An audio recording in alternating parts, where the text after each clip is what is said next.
कल औरंगाबाद में सभा हो रही थी।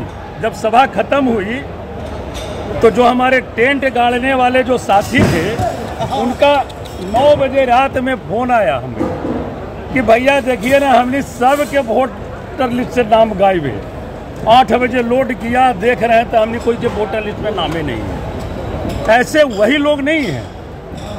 जो जीवित है उनको मृत घोषित कर दिया, जो मृत है उनको जीवित घोषित कर दिया। किस देश की आवाज विपक्ष के नेता माननीय राहुल गांधी जी का इस धरती पे मैं स्वागत करता हूँ। और जो ये गरीब गुरुओं की लड़ाई, हक की लड़ाई, जो ये एनडीए सरकार मत चोरी करने का काम कर रही है, लोकतंत्र की हत्या करने का काम कर रही है, इसके लिए ये बिहार से शुरुआत जो यात्रा का किए हैं, मैं समझता हूँ कि ये बिहार वासियों के लिए गर्व की बात है। क्योंकि ये यात्रा बिहार के लिए नहीं बल्कि ये यात्रा देश के लिए महत्व रखता है। और आपने देखा कि किस तरह से SIR पर एनडीए गठबंधन जो है, Bharatiya Janata party election commission का प्रवक्ता बन करके काम कर रही है। सारे प्रूफ हम लोग दे रहे हैं कि इलेक्शन कमीशन से यहाँ पर ऐसे चूक हो रही है, लेकिन उस पर कोई जवाब नहीं। SIR पर हम लोग सदन में चर्चा की मांग करते रह गए।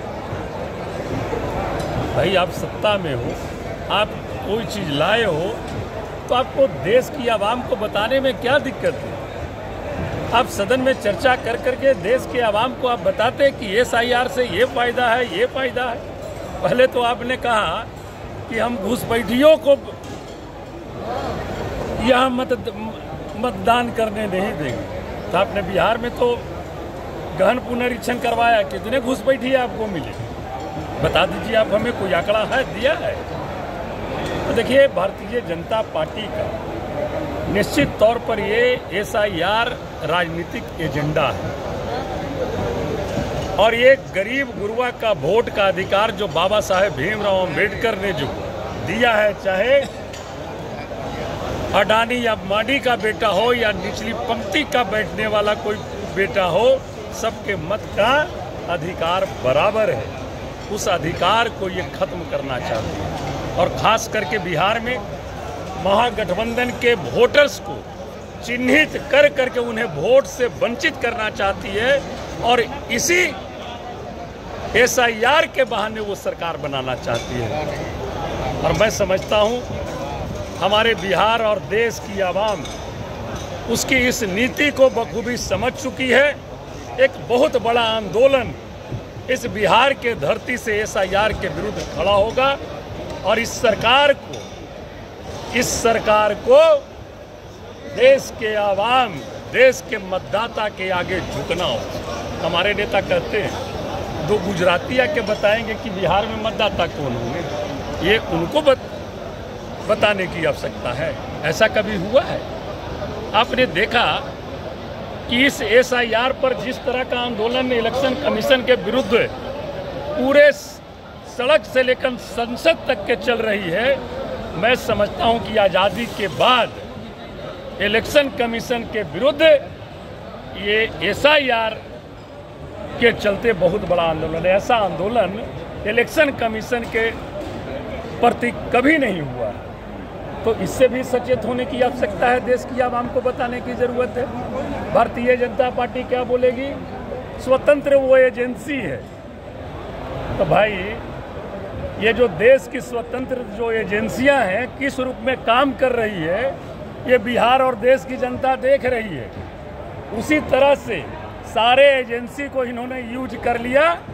अब इनका लास्ट जो एजेंसी था इलेक्शन कमीशन, उसे भी ये राजनीतिकरण कर करके यूज कर रहे हैं। हमारे नेता तेजस्वी बाबू राहुल जी और जितने भी घटक दल के सभी राष्ट्रीय अध्यक्ष हैं पार्टी के, सभी लोग पूरी मजबूती के साथ, और जितने भी हमारे मतदाता भाई बंधु हैं, माताएं बहनें हैं, सभी लोग इस वोटर अधिकार यात्रा का आप देख रहे हैं किस तरह से जन सैलाब उमड़ा हुआ है। और लोग इसके समर्थन में आ रहे हैं। सरकार को इस यात्रा से सचेत होने की आवश्यकता है।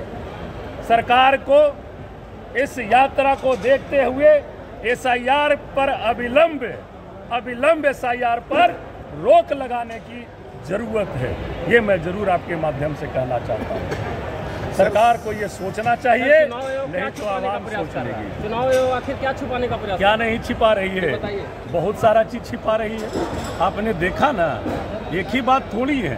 कल औरंगाबाद में सभा हो रही थी, जब सभा खत्म हुई तो जो हमारे टेंट गाड़ने वाले जो साथी थे, उनका 9 बजे रात में फोन आया हमें कि भैया देखिए ना, हमने सब के वोटर लिस्ट से नाम गायब है। 8 बजे लोड किया, देख रहे हैं तो हमने कोई के वोटर लिस्ट में नामे नहीं है। ऐसे वही लोग नहीं हैं। अच्छा, जो जीवित है उनको मृत घोषित कर दिया, जो मृत है उनको जीवित घोषित कर दिया।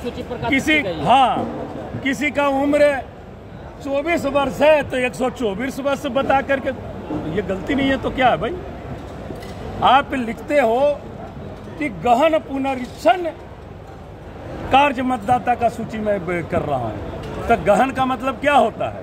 आप इस चीज को गहराई से सुधारना चाहते हैं, तो गहराई से ही सुधारने का मतलब हुआ कि जो जीवित हैं उनको मृत घोषित कर दो, जो 24 साल के हैं उनको 124 कर दो, और जो जिनके पिताजी का नाम देवनंदन है और उनका बेटा का नाम सुधीर है, तो सुधीर के देवनंदन के पिता के नाम पर कर दो सुधीर।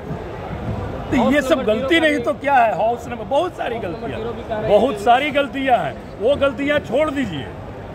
ये तो हमारे लोगों के बीच जैसे जैसे पता चलेगा